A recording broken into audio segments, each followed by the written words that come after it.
UTL solar लावणार आणि सबसिडीही मिळवून देणार। महायुतीचा मुख्यमंत्री संख्याबळावर नाही परिस्थितीवर ठरणार। TV9 मराठीच्या मुलाखतीमध्ये विनोद तावडेंचं खळबळजनक वक्तव्य। महायुती 165 ते 170 जागा जिंकणार। भाजप 95 ते 110, शिंदे गट 45 ते 50 आणि अजित पवार गट 25 ते 30 जागांवर विजयी होणार। TV9 वरील मुलाखतीमध्ये विनोद तावडेंनी सांगितला सरकार बनवण्याचा फॉर्म्युला। महाराष्ट्रामध्ये बटेंगे तो कटेंगे या आख्यायिकेची गरज नाही। इंग्रजी वृत्तपत्रातील मुलाखतीमध्ये पंकजा मुंडेंचं वक्तव्य, तर माझ्या सभांवरून लक्ष विचलित करण्याचा प्रयत्न, पंकजा मुंडे यांचा आरोप। भाजपमध्ये दोन भाग झाले, पंकजा आणि देवाभाऊ वेगवेगळ्या बोलतात।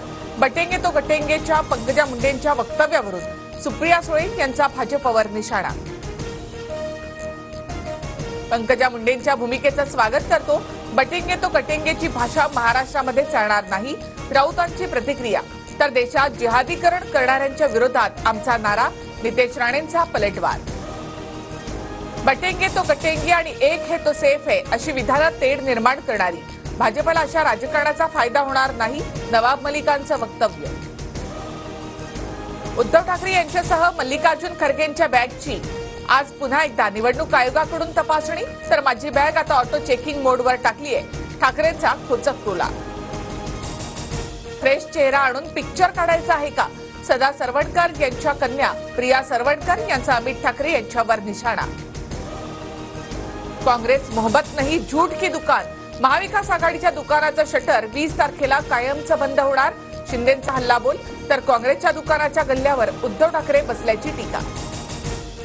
या निवडणुकीमध्ये एकीकडे छत्रपती संभाजी महाराजांना मानणारे देशभक्त, तर दुसरीकडे औरंगजेबाचे गुणगान करणारे नेते।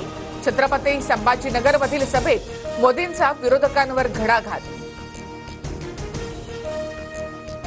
संविधानामध्ये काय लिहिलंय त्याचं आम्ही रक्षण करतो, पण आयुष्यात संविधान वाचलं नसल्यामुळे मोदींना संविधान रिकामं वाटलं असावं, राहुल गांधींचा मोदींवर निशाणा। नाशिकमध्ये महाविकास आघाडीचे उमेदवार गणेश गीतेंच्या भावाच्या गाडीची तोडफोड, वाहनामधून पैसे वाटले जात असल्याचा भाजपचा आरोप।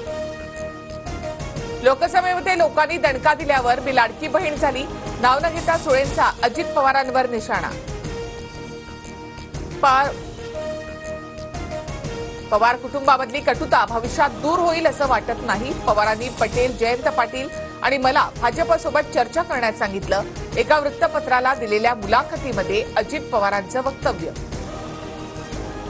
सुनील केदार मारुतीच्या बेंबीमधला विंचू, शिवसेनेला गद्दारीची भाषा सुनील केदार यांनी शिकवू नये, स्थानिक काँग्रेस नेत्यांनी बंडखोराला पाठिंबा दिल्यामुळे भास्कर जाधवांची टीका। तर तुमचेच मीठ खाऊन तुमचा अपमान केलेल्याला त्याची जागा दाखवण्यासाठी आमची भूमिका, जयस्वालांच्या उमेदवारीचा संदर्भ देत सुनील केदार यांचं ठाकरे गटाला स्पष्टीकरण।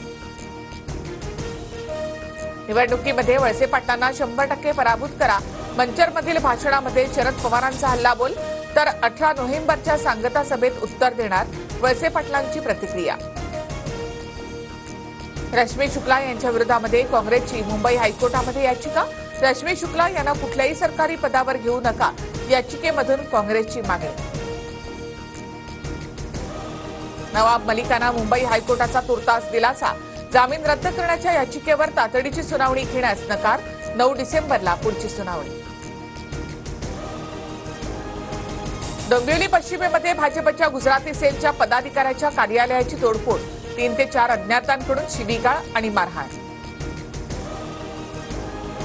22 नोव्हेंबरपासून बॉर्डर गावस्कर ट्रॉफीला सुरुवात होणार, कांगारूंचा गड भेदण्यासाठी टीम इंडिया सज्ज, पर्चच्या वेगवान खेळपट्टीवर मालिकेचा आरंभ होणार। UTL सोलार लावणार आणि सबसिडीही मिळवून देणार।